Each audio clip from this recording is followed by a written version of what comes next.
दिनै मुलुगनां आइजो सानखौ तामुलपुरनि कुमारिकाटा फाख्रिगुरि गुदि फरायसालियाव मेहेरगोनाङै फालिदों मिरु एबसुआ। बे साननि फालिनाय हाबाफारियावनो मिरु एबसुनि आफादगिरि दिपेन बर' आरो एबसुनि दैदेनगिरिफ्राबो बाहागो लायो। आफादगिरि दिपेन बर'आ बुंदों, दिनैनि मुलुगनां आइजो साना जोबोरैनो ओंथि गोनां। बर' हारिनि आइजोफोरनि समान मोनथायनि थाखाय एबसुआ खामानि मावबोदों। लोगोसेयैनो बर' हारिनि गेजेराव उन्दै बैसोआव हाबा लानायखौ गैया खालामनो थाखाय एबसुआ गोख्रों नोजोरजों खामानि मावबोदों। दिनैनि मुलुगनां सानाव दासान्दि सोलिबाय थानाय थासारिनि सायाव बिथाङा बुंदों, बर' हारिनि आइजोफोरनि गेजेराव फेग्रा बेसाद बाहायनाया बांसिन जालांनो हमदों।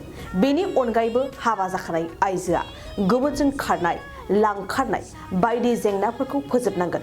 खौरांगिरिनि सिगाङाव मिरु एबसुनि आफादगिरिया आइजोफोरनि सोलोंथाइ लानाय आरो फालांगिनि फारसेबो गोनां बाथ्राखौ बुंथियो। बेजों लोगोसेयैनो बर' आइजो माहारिखौ बुहुमनि बिखायाव लांनानै थांनो थाखाय एबसुआ गोख्रोङै खामानि मावगोन होननानै बुङो। ओंथि गोनां सान आरो बे गोथार साना जाबाय मुलुगनां आइजो सान, इन्टारनेशनेल उइमेन डे। आरो बे सानखौ दुलाराय बर' फरायसा आफादा गोलाव समनिफ्राय जोङो फालिबोदों, खुंबोदों। आरो बेबायदिनो देग्लाय तामुलपुर जिल्ला दुलाराय बर' फरायसा आफादा जिहेतु गोदानै दाजादों, दा बेयाव दुलाराय बर' फरायसा आफादा जथायै कुमारिकाटानि नैबे लतिबारि फाख्रिबारि बे एमइ स्कुलनि गेवलां फोथाराव जों बेखौ खुंफुंदों।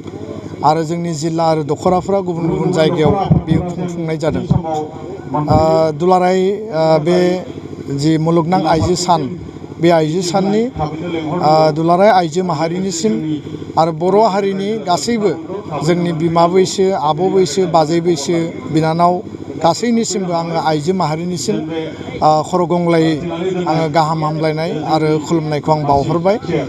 मिजिंथिदों जे दिनैनि साना आइजो माहारिनि मोनसे गोग्गाथाव सान आरो जाफुंसारनायनि सान आरो समानथि मोनथायनि सान महरै जोङो जेब्लाबो गायसनलांनो हाथों। बर' हारियाव आइजोफोरनि जि मानदान्दा, सोलोंथाइ बिथिङाव, रांखान्थि समाज बिथिङाव जोङो जेब्लाबो समानै जौगाहोनो थाखाय हाबा मावबाय थादों। समाज आरो धोरोम बिथिङाव बर'आ जुदियाव धोरोमाव आलादा आलादा, जोङो हारि हिसाबै खौसे।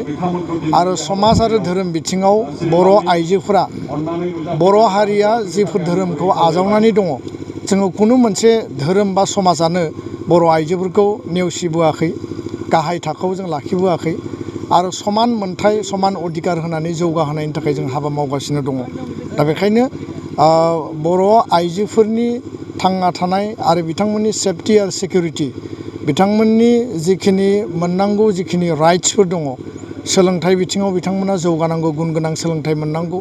आरो फारसेथिं रांखान्थि बिथिङाव, न'खर दानायाव, न'खर सामलायनायाव, न'खर दैदेननायाव दावगानांगौ। बे गासैबो बिथिंखौ जों रोखा खालामनांगोन।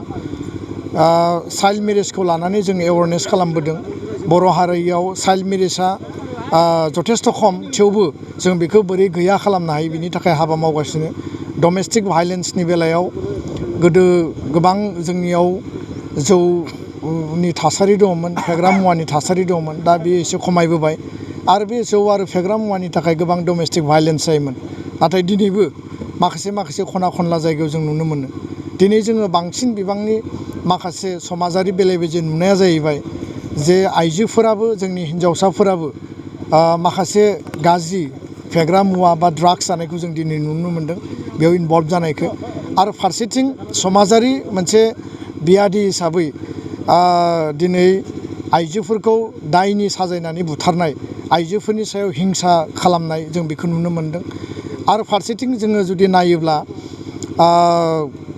हाबा जानाय मानसिफ्रा गुबुनजों खारलांनाय आरो जोंनि आइजोफोरखौ गुबुन हारिया थगायनानै लांखारनाय, हिउमेन ट्राफिकिं। आरो बेयाव आइजोफोरखौनो बांसिन टारगेट खालामनानै, हिन्जावसाफोरखौनो बांसिन टारगेट खालामनानै बिथांमोनखौ बायदिसिना गाज्रि हाबायाव लिप्त जाहोनाय बा गाज्रि खामानियाव लांनाय जों नुनो मोनो। आरो बेखौ जोङो होबथानायनि थाखाय जों बेबस्था लागासिनो दं। आरो बिनि थाखाय जों एवारनेस आरो सांग्रांथि लाबोनाय खामानिखौ मावदों।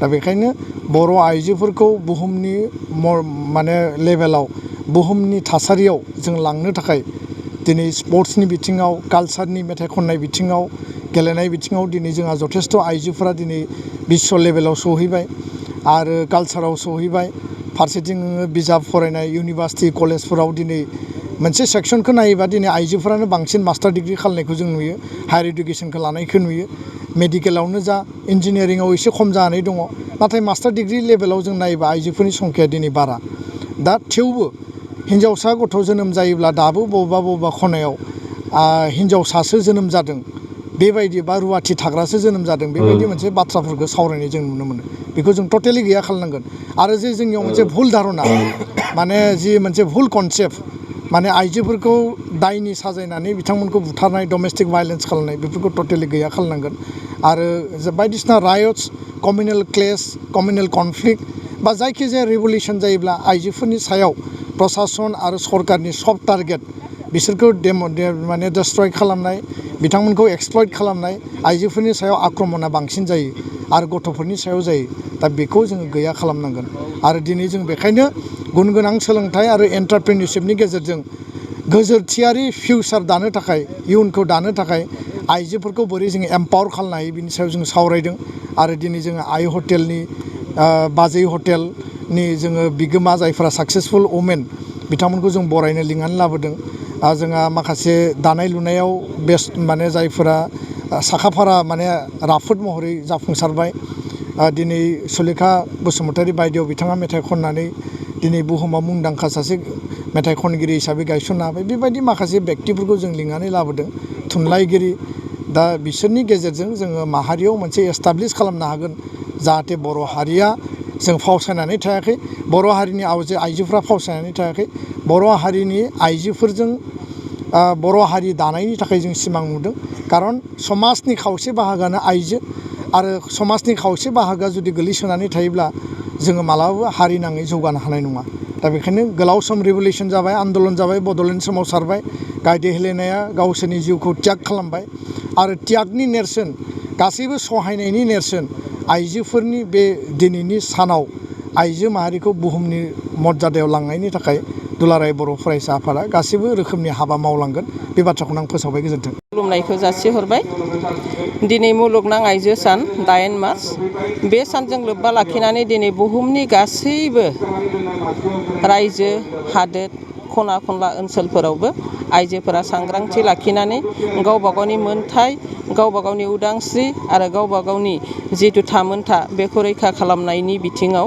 दिनै सांग्रां जादों आरो सांग्रां जानानै दिनैनि सानावनो गासै आइजो माहारियानो गावनि जि मावनो गोनां खामानिखौ दोनथ'नानैब्लाबो मुलुगनां आइजो सानखौ बयबो फालिदों आरो जमा जमा जानानै बेबायदिनो मेल मिथिं खुंनानै गावजों गावनि साननाय हनायफोरखौ फोरमायलायनो जों खाबु लादों बेखौ लानानैनो जोंनि आइजोफोरखौ जोङो डाइरेक्टयै दाय होनो हाया मानो होनना बुङोब्ला दिनै बुहुमावनो जों नुनो मोनबाय बियो आइजोफोरनिल' नङा फेग्रा मुवा बाहायनाया गासैबो मानसि हारियानो फेग्रा मुवानि फारसे गोसो बोनायखौ जों नुनो मोनदों मानो होननानै बुङोब्ला जेरावबो फेग्रा मुवा लानानैनो जोंनि दावगाफुनाय लाइमोनफोरा गब'हाबनायखौ जों नुनो मोनदों बेनि गुबै जाहोनानो जाबाय बे फेग्रा मुवा बानायनाय जिथु बेसाद बे बेसादफोरा जोंनि लाइमोनफोरनि गोसोखौ बोदों आरो बेजों लोगोसे जों नैबेखौ बुंनो हायो जोंनि माखासे दावबायनां जिथु थावनिफोर बानायना होदों बे थावनिफोरानो बिथांमोनखौ थुलुंगाखांहोनाय होननानैसो आं बेखौ बुंनो हायो